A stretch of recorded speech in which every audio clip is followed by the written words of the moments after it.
Yo, hey there. Welcome back to another episode of The Pierce Perspective. And today we are going to be talking about loving yourself and what that means. What does it mean to love yourself in today's world, in today's society, during a time where, let's be honest, it feels like it's so much easier to hate yourself. It's easier than ever. So in this episode, I'm going to share with you I'm going to share with you some things that I've kind of been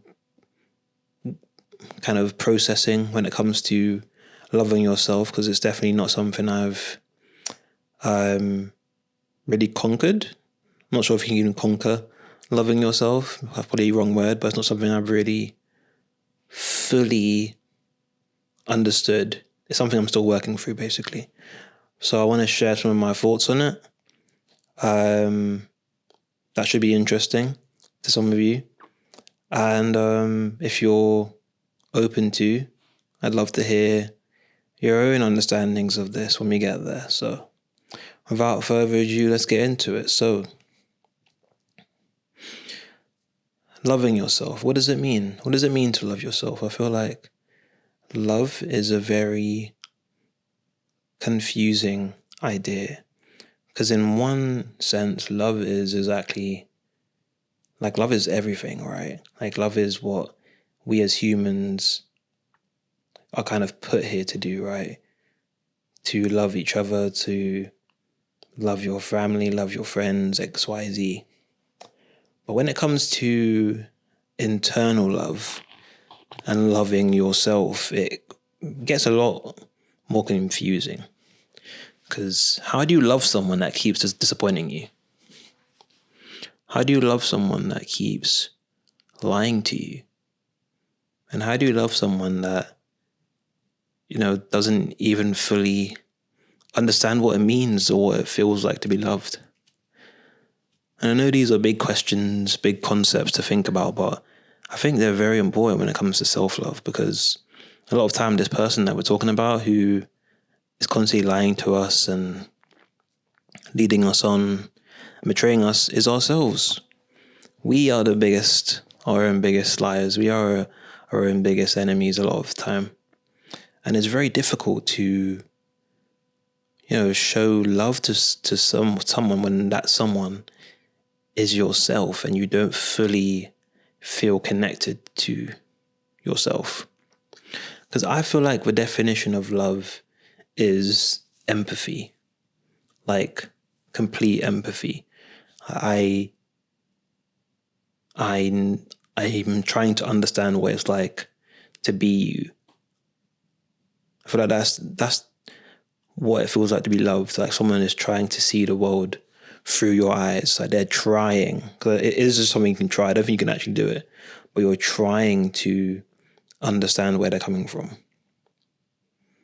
I feel like just that for me is what love is, and when you express it in different ways. A lot of time, being loved is just being seen. Like that fact that someone knows that you like a certain type of chocolate, or you like a certain color, or you like a certain sort of whatever it is. It's just the idea that someone knows you and, likes what they know about you. So when it comes to self-love, the person that's supposed to know everything about you, the person that's supposed to know you in and out, yourself, we often struggle to show love to ourselves. We often struggle to show up for ourselves and really be, the person that we need to be for ourselves.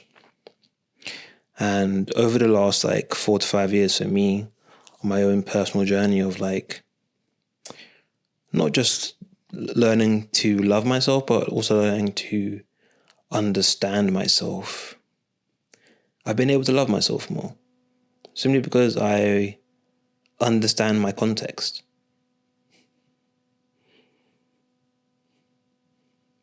I understand my context more than ever. I understand why I struggle with certain things. I understand why I'm attracted to certain things or people. I understand why I react in certain ways in certain situations.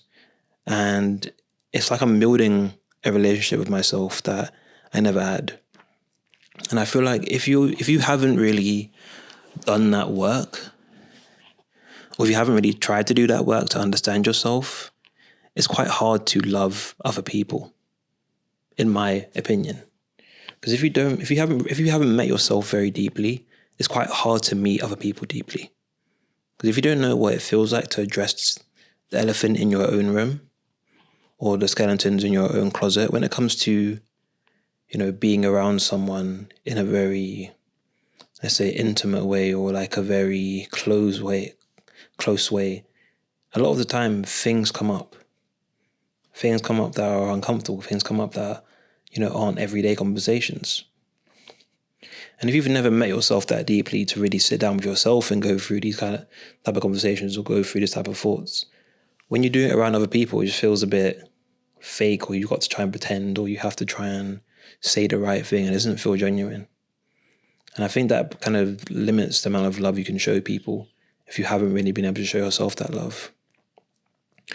But like, let's start speaking all theoretically. Like, what does it actually look like to love yourself? That's something I've been trying to ask myself. Like, hey Pierce, what does it look like to love yourself today?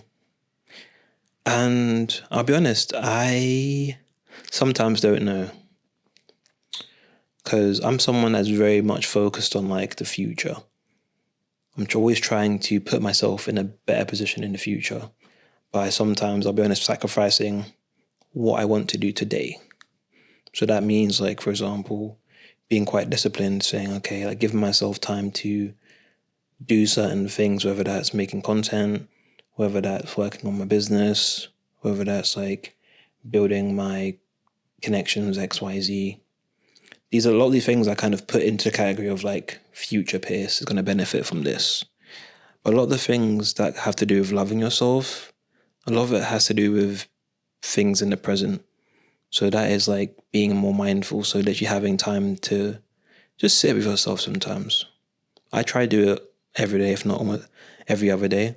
Like, you should just sit down with myself in silence and sit there for like 10 minutes. And I admit it is quite hard.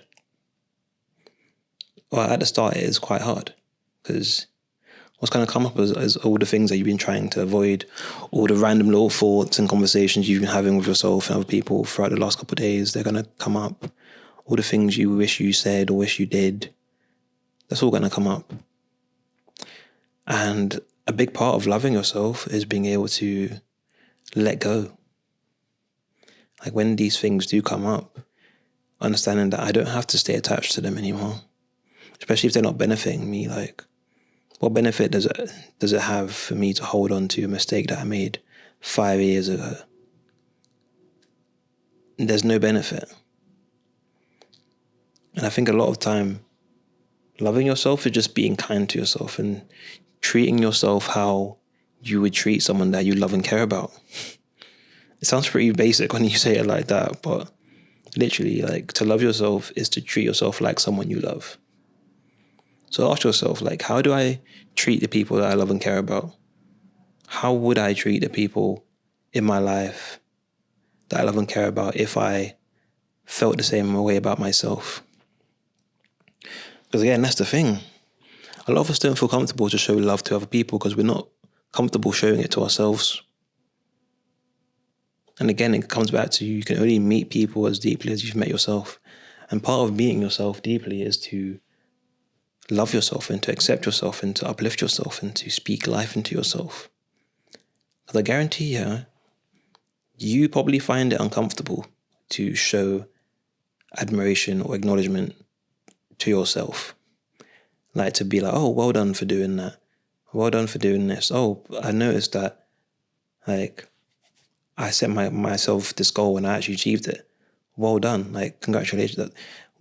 It's something that I know I personally struggle with, so I'm guessing you probably do as well, which is really like to count your small wins, because they are wins. You might think that they're insignificant, but they're not. And you minimizing your wins and the things that you are actually achieving in your life makes it harder for you to show admiration and love for the people in your life when they achieve things. Because subconsciously, your mind's probably thinking, well, I don't really have to celebrate them because I didn't really celebrate me when I did that. that they should just feel accomplished in themselves. It's quite funny, isn't it? But yeah, let's get back to this idea of loving yourself and being kind to yourself. I think they come in a pair. I feel like a large part of loving yourself is like a strange little dance and balance between kindness and then also holding yourself accountable. Because I think there's no love without discipline. Anyone that you love and care about, you want them to, of course, also, feel like you're supporting them and you got their back, but you also want to make sure that they know that you have their best interest at heart. Like if you can see them that they're going off the rail and they're doing nonsense and they're going a bit crazy, like I think they would respect you if you were like, say, hey man, you're better than that. Like, hey man, like I've seen you've been doing this and you're your own person, but you're better than that. And I think we struggle to do that with ourselves, to hold ourselves accountable for the promises that we make to ourselves. And this is what makes us get into this cycle of shame. Because I'm not sure how familiar you guys are with like the energetic flow of emotions. It's like a wheel of emotions. And shame is one of the lowest vibrational emotions, simply because it puts you in this like position where you feel guilty. Like you feel guilty just for existing. You feel guilty just for even making the small steps you are, because you're like, I should be doing more. I should be. I could be. I should. And especially this word should. It's a very, very invasive term. Because all it is putting pressure on yourself. Putting pressure to be something, to do something. And let's be honest, there are pressures of this world, but for as much as you can control it, you shouldn't be putting unnecessary pressure onto yourself. It should be that like, I'm saying should, but it has to come from a place of I get to put my energy into these things. I get to put my energy into something I care about. I get to have these experiences. I get to love myself. I get to be kind to myself. I get to hold myself accountable.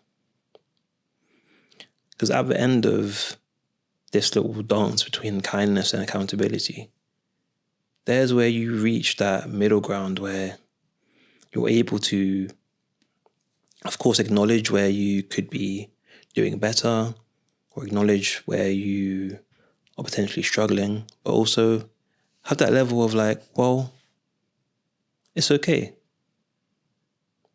It's okay. I'm okay. And I deserve kindness still, even if I don't perform. That's something that's very difficult for us men to, or for men in general, if you are a man watching this, to wrap our heads around that. We still deserve kindness, even when we're not able to perform to the standards that the world has for us or that we have for ourselves. Because let's be honest, a lot of these standards that are placed on us are placed by society. And a lot of it is from these patriarchal ideas of what it means to be a man. And now I know, of course, some of you are going to be turned off by the word patriarchal. It is a word. It has a meaning. Look it up. But it doesn't change the fact that, like a lot of our expectations that we have for ourselves and that other people have for us aren't really organic. They're not based on who we are as individuals. They're based on our gender. Man do this. Man don't do that. Man work hard. Man go gym. Man don't cry. Man don't be sensitive. Can't tell if I'm being a caveman or a roadman now, but yeah, but you get the gist, I'm sure. So it's important to understand, like, am I just being mean to myself because society has taught me that I have to be mean to myself in order to be a man? That's a big question. I had asked myself that question so many times, like, am I being hard on myself because I've been taught to be hard on myself? Do I actually deserve to be mean to myself right now? Probably not. And what's really helped you, this is a bit of a weird tip that I do, but what's really helped me is that sometimes I just like look at a picture of me as a kid. Like I look at like one of my pictures when I was like 5 or 6, and I just speak to him, and I realize that's the person I'm speaking to every day. That's the person that I see in the mirror every day. That little kid, he's still in there. He's still learning stuff. He's still growing. He's got a bit more facial hair. He's got a bit more muscles as well, but he's still in there. I can sense him. I can feel him. Sorry if I'm getting a bit emotional there, but I'm an emotional guy. What can I say? When I think about all the stuff that you go through as a human, it's like, why are we so like hard on ourselves, man? A lot of the stuff that happens to us is so random. It's so out of our hands, so out of our control, and then we just brutalize ourselves about stuff. But yeah, man. So if anything, what I want you to take from this video is that, or from this episode, is that you deserve kindness, even when you're not performing up to standards that have been placed on you. The only way to get back to being the person you want to be is to hold yourself accountable first, of course, and then offer yourself some kindness. Offer yourself a little nudge, a little pat on the back. It's okay, get up. Let's try again. So yeah, appreciate you appreciate you checking this episode out. Links to where you can find me will be down below somewhere. I appreciate you guys. Drop a comment if you enjoyed this episode. And yeah, I will speak to you soon. Love. And yeah, why just survive when you can thrive?